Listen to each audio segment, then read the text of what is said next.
जब मैं इस इस्लाम मुखालिफ सियासी पार्टी PFF का मेंबर था। हमें ज्यादा नहीं, थोड़ा इस्लाम चाहिए। तो मैं चाहूंगा कि कुरान बाकी ना रहे, मस्जिदों को ताले लग जाए और कुरान पर पाबंदी लगा दी जाए। असल में उन्होंने मुझे ब्रेन वॉश करके एक इस्लाम मुखालिफ इंसान बना दिया था। उनका सबसे बड़ा मकसद इस्लाम से जंग। यकीनन ये वो चीज थी जिसकी मैंने उनकी हमायत की। शायद मैं इस मजहब से नफरत करता था। मेरा यकीन था कि इस्लाम का मजहब समाज और हमारी आजादी के लिए खतरा है। क्या मुझे इस्लाम से कोई मसला है? हाँ, मुझे इस्लाम से मसला है। जाहिर है मुझे इस पर बेहद अफसोस है, लेकिन मैं ऐसे कुछ प्रोजेक्ट्स में शामिल था, बिल्कुल था। अस्सलाम वालेकुम भाई आर्नोल्ड, शुक्रिया आप हमारी दावत पर तशरीफ लाए। मैं इस सवाल से शुरू करूंगा कि आर्नोल्ड वान डॉन कौन है? वालेकुम अस्सलाम, मुझे यहाँ बुलाने का शुक्रिया। यहाँ ना मेरे लिए एजाज की बात। मेरा नाम आर्नोल्ड वान डॉन है। मेरी उम्र 56 साल है। मैं सन 2013 से मुसलमान हूँ, अल्हम्दुलिल्लाह। मैं हैग नीदरलैंड में पैदा हुआ और वहीं पला बड़ा। मैं क्रिश्चियन बैकग्राउंड से हूँ और इसी हैसियत से परवरिश पाई मैं सियासत में एक्टिव हो गया। फिर PFF नामी इस्लाम मुखालिफ टच पार्टी का मेंबर बना, लेकिन मैं 2013 में मुसलमान हो गया, अल्हम्दुलिल्लाह। तकरीबन 10 साल हो गए। मैं हाल इस मीडिया की दावत पर यहाँ इस्तांबुल में हूँ। वो एक प्रोजेक्ट कर रहे हैं। वो 40 से ज्यादा मुल्कों के सैकड़ों नौ मुस्लिमों के इंटरव्यू कर रहे हैं और मैं उनमें से एक हूँ। तो इस अजीम शहर में आना और ये इंटरव्यू देना मेरे लिए बड़े एजाज की बात है। अकीदे के लिहाज से आपकी जिंदगी कैसी थी? आपका किस पर ईमान था? मैं क्रिश्चियन के तौर पर पला बड़ा। मैं Catholic school, Catholic sports club वगैरह में रहा। मेरे वालिद एक प्रैक्टिकल क्रिश्चियन थे। मैं इतवार और कभी हफ्ते के दरमियान चर्च जाता था, लेकिन मैं कभी 100% मुतमिन नहीं हुआ और ये सिर्फ मामूल का आना जाना था। मुझे जाना पड़ता था, लेकिन किसी चीज की कमी महसूस होती थी, शायद अब दिल की गहराई में, और मुझे हासिल होने वाले इल्म के साथ ये कैफियत हो। मगर बहुत छोटी उम्र में भी मुझे किसी चीज की कमी लगती थी। कुछ चीजें मुझे बिल्कुल समझ में नहीं आती थी। 3 खुदा कैसे हो सकते हैं? यीशु मसीह, ईसा अलैहिस्सलाम खुदा के बेटे कैसे हो सकते हैं? वाकई बात अकल में नहीं आती थी। फिर कुछ और चीजें भी हैं जो मेरे लिए बहुत अजीब थी। मसलन यीशु मसीह का खून और जिस्म, चर्च में ये सारी रस्मी चीजें देखने को मिलती थी। मेरी अकल में ये बात नहीं आती थी। मैं पूरी वजाहत न कर सका कि क्यों, क्योंकि उस वक्त मैं बहुत छोटा था, लेकिन मैं किसी चीज की कमी महसूस करता था। पहली मर्तबा आपने इस्लाम के बारे में कब सुना? इस मजहब के बारे में आपका तसव्वुर क्या था? मैंने मगरबी मुल्कों के ज्यादातर लोगों की तरह इस्लाम के बारे में मीडिया और सियासतदानों से सुना। इस्लाम को 9/11, औरतों पर जुल्म और दहशतगर्दी की तमाम सरगर्मियों की वजह से खतरा समझा जाता था। और नीदरलैंड और मगरबी यूरोप का मसला यह है कि लोग इस्लाम को खुद से स्टडी नहीं करते, वो बस मीडिया और सियासतदानों पर यकीन कर लेते हैं। तो मैंने भी यही किया। मैं इस्लाम के मुतालिक सिर्फ ये जानता था कि ये मनफी है, खतरनाक है। शायद मैं इस मजहब से नफरत करता था। मेरा यकीन था कि इस्लाम का मजहब समाज और हमारी आजादी के लिए खतरा है। जब मैं इस इस्लाम मुखालिफ सियासी पार्टी PFF का मेंबर था, उनके सबसे बड़े मकसद इस्लाम से जंग की मैंने हमायत की, क्योंकि मेरे ख्याल में ये जरूरी था और मेरा इस पर यकीन था। क्या ऐसे इस्लाम मुखालिफ प्रोजेक्ट्स थे जिनमें आप शामिल हुए हो?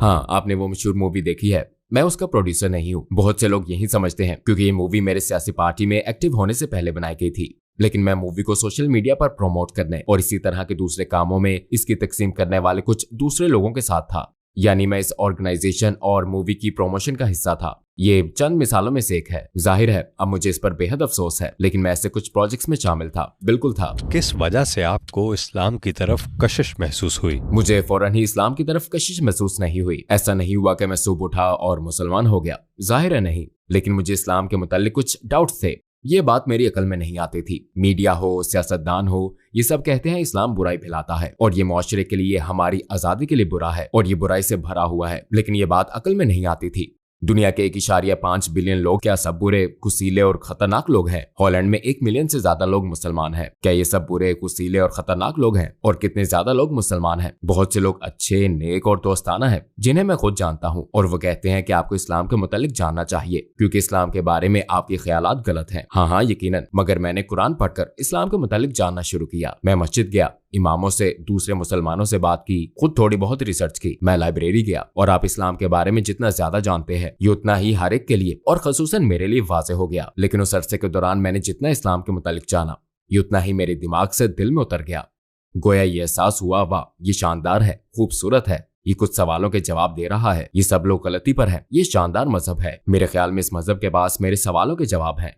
और जब आप इस्लाम को स्टडी करते हैं तो ये सब चीजें, सारे डाउट्स सब गायब हो जाते हैं, सारी खलाएं पुर हो जाती हैं, आपके तमाम सवालों के जवाब मिल जाते हैं। वो कौन सी पहली चीज थी जिससे इस्लाम के लिए आपके दिल में नरमी आई? ये वो सवाल है जो बहुत से लोग मुझसे पूछते हैं, और ये कुरान के सिर्फ एक खास हिस्से एक मखसूस आयत की बात नहीं है, बल्कि ये खुद इस्लाम और पैगंबर सल्लल्लाहु अलैहि वसल्लम की जिंदगी की बात है। यह नेदरलैंड में किताब है, इसका नाम है मोहम्मद और यह आप सल्लल्लाहु अलैहि वसल्लम की जिंदगी पर है। इसने भी मुझे बहुत मोटिवेट किया। मेरे लिए तो ये एक रिसर्च थी। मैं इस्लाम के मुतालिक स्टडी कर रहा था और ये मेरी मुफाद परस्ती के बायस बहुत सुस्त रफ्तार अमल था।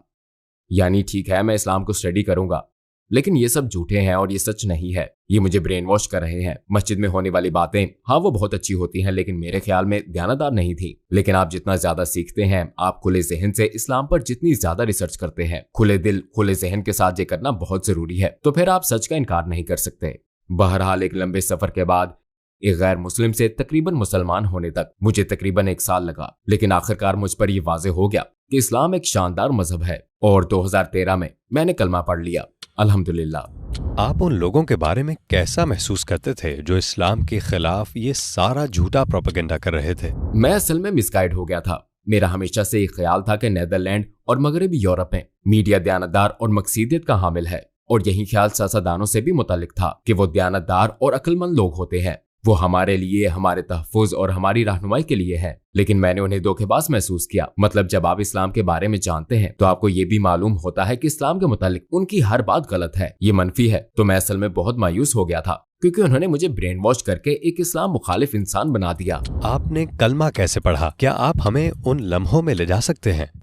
अस्सलामुअलैकुम भाई और बहनों, हमने देखा है कि हमारे 80% नाज़रीन बाशुमूल इस वीडियो के ने हमारे चैनल को सब्सक्राइब नहीं किया है। जैसा कि आप जानते हैं, हम एक गैर मुनाफा बख्श तंजीम है और हमने अपनी वीडियोस पर एड्स बंद रखी हैं। लिहाजा हम सिर्फ इसलिए कह रहे हैं ताकि सच्चाई को फैलाया जाए। ये एक छोटा सा अमल लग सकता है, लेकिन इंशाअल्लाह ये बहुत से लोगों के लिए रहनुमाई का जरिया होगा। आइए अब सब्सक्राइब बटन पर क्लिक करें और एक साथ चलें अब्दियत की तरफ। आपने कलमा कैसे पढ़ा? क्या आप हमें उन लम्हों में ले जा सकते हैं? जब मैंने इस्लाम कबूल किया तो मेरी उम्र 45 साल थी। मैंने मस्जिद में कलमा पढ़ा था। मैं वहां पहले भी कुछ मर्तबा गया था। मेरे जहन में इस्लाम के मुतालिक कुछ सवालात थे, तो उन्होंने कहा आप मस्जिद चले जाएं और वहां आप अपने सारे सवालात पूछ सकते हैं। मैंने कहा नहीं, मैं मस्जिद नहीं जाऊंगा, क्योंकि वो शायद मुझसे नफरत करते हैं और मुझे वहां आने नहीं दिया जाएगा। लेकिन मुझे वहां वेलकम किया गया। उन्होंने मुझे इनवाइट किया, आप अंदर आ सकते हैं। वो बहुत दोस्ताना थे। वहां चाय और दूसरी चीजें थी। मैंने वहां बातों में घंटे गुजार दिए, और ये भी एक चीज थी जो मेरे लिए कंफ्यूजिंग थी, क्योंकि उन लोगों को तो मुझसे नफरत करनी चाहिए थी। ये इतने दोस्ताना कैसे हैं? ये इतने खुले जहन के कैसे हैं? ये मेरे तमाम सवालों के जवाब कैसे दे सकते हैं? ये भी एक चीज थी जो मेरे इस्लाम कबूल करने का जरिया बनी। ये मैंने बहुत राजदारी से किया, क्योंकि अगर लोगों को ये पता चल जाता तो मेरी मुलाजमत जा सकती थी, मेरा होता जा सकता था। लेकिन उस वक्त मैं हिचकिचाहट का शिकार था। मैंने मस्जिद में कलमा पढ़ा था, लेकिन लोगों के सामने नहीं। मैं छोटे से दफ्तर में था जहां इमाम भी नहीं थे। बस मैं और मस्जिद का एक रज़ाकार था जो एक रहनुमा के तौर पर इस पूरे अमल में मेरी रहनुमाई कर रहा था। हमने कलमा पढ़ा, मगर वहां कोई और नहीं था।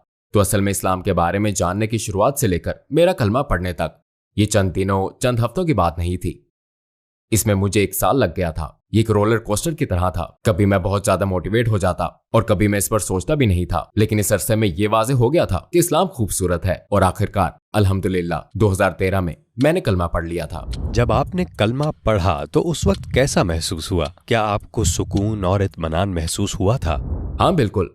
शैतान तो मौजूद ही है। आखिरी मिनट में भी वहां वो सरगोशी कर रहा था, नहीं ये मत करो, और ये कि तुम ब्रेन वॉश हो गए हो, रुक जाओ। इस्लाम कबूल करने से 5 मिनट पहले तक भी। लेकिन कलमा पढ़ने के बाद महसूस हुआ जैसे बहुत भारी बोझ उतर गया हो। मैंने हकीकी खुशी महसूस की। मैं अपना एहसास बयान नहीं कर सकता।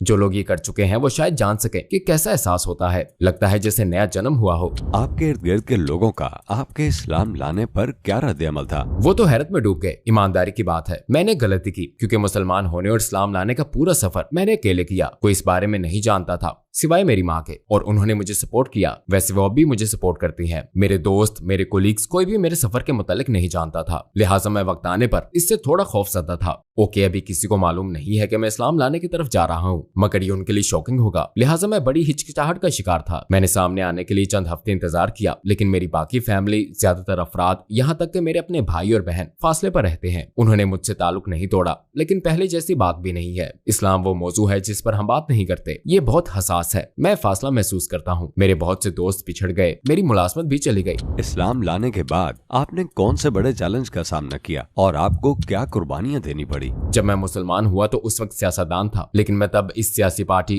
PFF के लिए काम करना छोड़ चुका था, क्योंकि इस पूरे अरसे में ये वाज़ेह हो चुका था कि यहाँ मेरी जगह नहीं है। लेकिन उनके लिए भी ये बड़ी शॉकिंग न्यूज थी। अगर आप इस सियासी तंजीम, इस सियासी पार्टी में मुसलमान हो जाए तो आपका करियर खत्म हो जाता है। मेरा मुसलमान होना सबको मालूम हो जाने के बाद जाहिर है कि मेरी मुलाजमत चली गई, मेरे बहुत से दोस्त पिछड़ गए, मेरे कुछ फैमिली मेंबर्स खो गए, मेरे बहुत से कुलीग्स छूट गए। तो मुझे कुछ करना पड़ा, अपना घर बेचकर छोटे घर में आ गया, अपनी कार बेचनी पड़ी। मेरी जिंदगी थोड़ी बहुत अय्याशी वाली थी। मेरी नजर में एक कुर्बानी नहीं थी। पहले मेरे पास बहुत दौलत थी, खूब छुट्टियां, महंगी घड़ियां, एक खूबसूरत कार और बहुत कुछ, सब अच्छा और नायाब। लेकिन ये सब हैं तो सिर्फ चीजें ही। मैं अपने अंदर एक खालीपन महसूस करता था। लेकिन इस्लाम लाने के बाद ठीक है, मेरे पास ज्यादा पैसे नहीं है, लेकिन इतना खुशो-खुर्रम मैं पहले कभी नहीं था। तो इससे साबित होता है कि ये चीजें, ये मादियत परस्ती, दौलत और महंगी कारें आपके अंदर की खला को पूर्ण नहीं कर सकती। तो ये कुर्बानी मादी चीजों के हवाले से थी। हाँ, दोस्तों और फैमिली की कुर्बानी और उन्हें खो देना, बिल्कुल ये कुर्बानी है। बहरहाल मैं आज जितना खुश हूँ पहले कभी नहीं था। आपके मुसलमान होने के बाद क्या किसी और ने भी आपसे मुतासिर होकर इस्लाम कबूल किया? मेरे पास एक गोद लिया बच्चा है, सिकंदर। उसने मेरे फौरन बाद दुबई के एक इवेंट के दौरान इस्लाम कबूल किया। वो पहले इस्लाम में दिलचस्पी रखता था। वो मेरे साथ मस्जिद जाता था और कुछ सबक वगैरह लेते हुए भी साथ होता था। और आखिरकार जब हम वहां थे तो उसी हफ्ते के दौरान उसने कुछ अहम लोगों से बात की और फिर अल्हम्दुलिल्लाह उसने इस्लाम कबूल कर लिया। और मैंने दूसरे लोगों की कहानियां सुनी। मैं नहीं कह सकता कि उन्होंने मेरी वजह से इस्लाम कबूल किया, क्योंकि अल्लाह ने उनकी रहनुमाई की, लेकिन हो सकता है उन्होंने मुझसे मुतासिर होकर इस्लाम को जाना हो, इस्लाम के बारे में कुछ मालूमात हासिल की हो, मस्जिद या किसी और जगह गए हो, या इस्लाम के मुतालिक सोचा हो, कुछ रिसर्च की हो सकता है। मैंने काफी लोगों से यही सुना है, मुझे इसकी उम्मीद है। आपको हमारे पैगंबर सल्लल्लाहु अलैहि वसल्लम की कौन सी बात ने सबसे ज्यादा मुतासर किया? उन्होंने कठिन जिंदगी गुजारी। उन्होंने अपनी फैमिली में बहुत सी मुश्किलात का सामना किया। लोगों ने पत्थर मारे और भी बहुत कुछ सहा, और फिर भी वो नरम मिजाज रहे। वो गुस्सा नहीं हुए। वो उसी तरह सब्र करने, माफ करने वाले, दोस्ताना, मुस्कुराते चेहरे, अदब, इखलाक वाले रहे। इन तमाम मुश्किलात, अपने मुकाबले पर मौजूद इन तमाम चीजों के बावजूद उनके किरदार में कोई तब्दीली नहीं आई। और मेरे लिए ये बहुत मुतासिरकुन बात है, और मैं भी यही चीज अपनाने की कोशिश कर रहा हूँ। अपने पैगंबर सल्लल्लाहु अलैहि वसल्लम जैसी जिंदगी गुजारने की अपनी सी कोशिश कर रहा हूँ। इस वक्त आप कौन से प्रोजेक्ट्स कर रहे हैं? मराकश में हमारे कुछ छोटे प्रोजेक्ट्स हैं, जहाँ हम गरीब लोगों, गरीब फैमिलीज की मदद करने की कोशिश कर रहे हैं। ये खसूसी इस्लामी मदद नहीं है, बल्कि हम उन्हें इस तरह मदद दे रहे हैं कि वो स्कूल जा सकें, उनके पास मटेरियल जैसे स्कूल की किताबें और दूसरी चीजें हों। हमें बहुत से बिजनेसमैन अतियात देते हैं और हम सड़कों पर रहने वाले लोगों के लिए छोटे छोटे घर बनाते और दीगर फलाही काम करते हैं।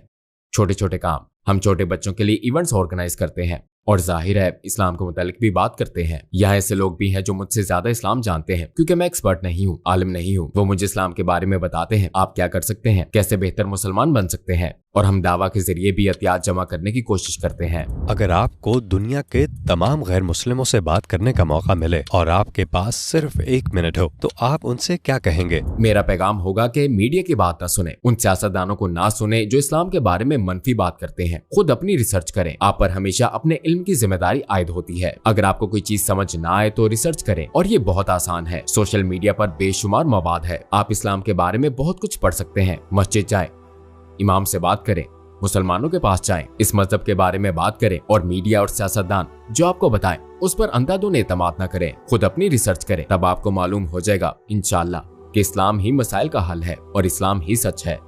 भाई अरनोद, इस खूबसूरत इंटरव्यू के लिए आपका शुक्रिया। मुस्तकबिल के प्रोजेक्ट्स में आपसे मुलाकात रहेगी इंशाअल्लाह। इंशाअल्लाह मैं जरूर वापस आऊंगा इंशाअल्लाह। मुझे बुलाने पर एक बार फिर बेहद शुक्रिया।